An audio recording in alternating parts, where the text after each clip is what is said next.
Hi, welcome to my campaign. My name is Susan B. Lochocki, and I am running for President of the United States as a write-in candidate. Or it could be that I'm an independent, depending on which state you're in.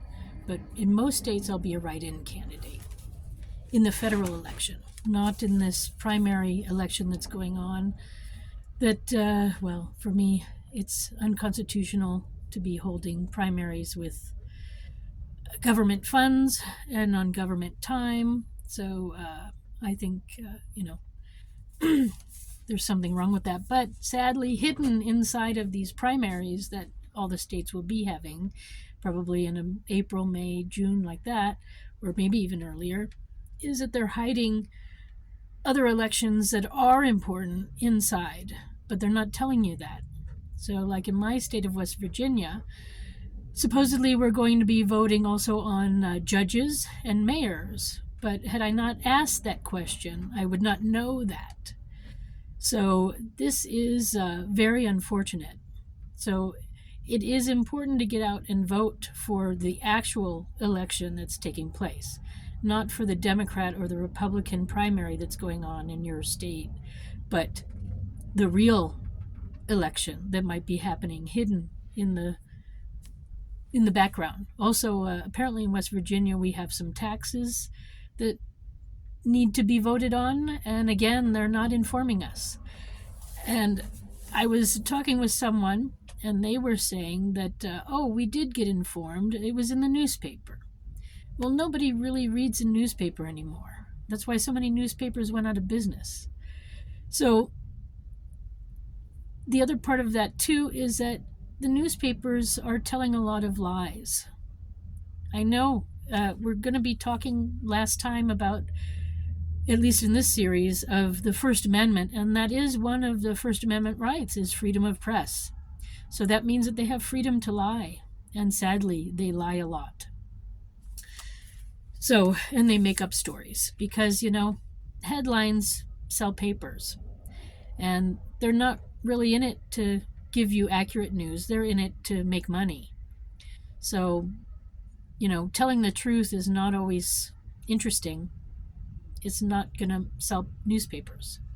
So they fabricate a lot of things. Anyway, so back to the First Amendment, and it will be the last one in this series. Congress shall make, I'm going to read it again. Congress shall make no law respecting an establishment of religion, or prohibiting the free exercise thereof, or abridge the freedom of speech, or of the press,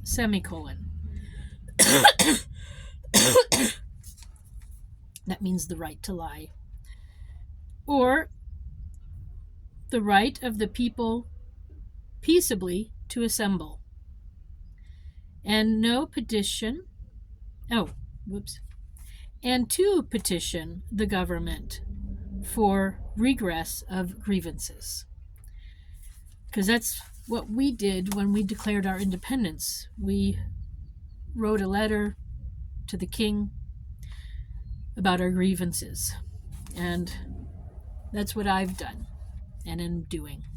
Writing the Supreme Court, writing anybody who cares about the fact that our electoral process has a lot of fraud in it and we need to stop. So I hope that we will get to that phase before November. I hope we'll be voting soon in a new way. In fact, I hope the primaries actually stop and we will be voting in every state in a new way. So that's my petition to our government. But the one thing that I haven't really covered is the right of people to peaceably assemble. And that is true. We have that right. So people can assemble in various places. If it's apparently, it was implied to me that if it's a timely issue, then you don't have to get approval. You can just assemble. But if it's something that's untimely, then you have to get a permit of some sort. So check with your government, your town, your city, and see what you have to do to be able to have an assembly there. You can also always rent a room, but if you want to do it out in public, you might need a permit. Yeah, I think I did cover that briefly on the freedom of religion too, because I noticed there are sometimes religious stands here and there where people are promoting their religion. And again, for that sort of thing, you have to get a permit to be there to do that. So, yeah, peaceably assemble. It's what we do also in buildings, we in churches, synagogues, mosques, people peaceably assemble, and it's their right. Sometimes they assemble in a sports hall or a swimming pool or a private room that they've rented. So assemblies, for any reason, we have that right. We can gather together with people who we are like-minded with or not and have meetings and discussions. So, and technically it's even on Zoom and Google and all sorts of platforms, Facebook, Instagram, Twitter. So, yeah, what can I say? I can't say more about that. It's your right. These are your rights. And private companies have these rights too. If you're in a government job, then you have a right to your belief, but you don't have a right to press your belief onto other people. That's the one thing that we need to take away from this, because our government is a non-religious government. Otherwise, it would have said in our documents, founding documents, that we are a Christian nation. And nowhere in here does it say that. So we are not a Christian nation. And we are no longer missionaries for Christianity, or any religion for that matter. So that is the end of Amendment 1, the First Amendment. I'll be coming soon with the Second Amendment. I'm also working on a few other things that I'll be making videos about. But yeah, it takes time.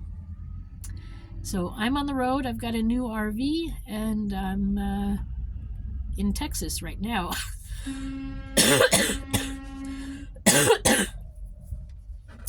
Having a Texan experience. Anyway, yeah, I look forward to coming to your state soon and maybe meeting with you. I will start my own little assemblies here and there. I don't know exactly how I'll do it just yet. I was thinking about going to some common place like a Walmart or so, but since they don't really allow RVs overnight parking anymore, I may not be able to do that. So I might pick rest stops.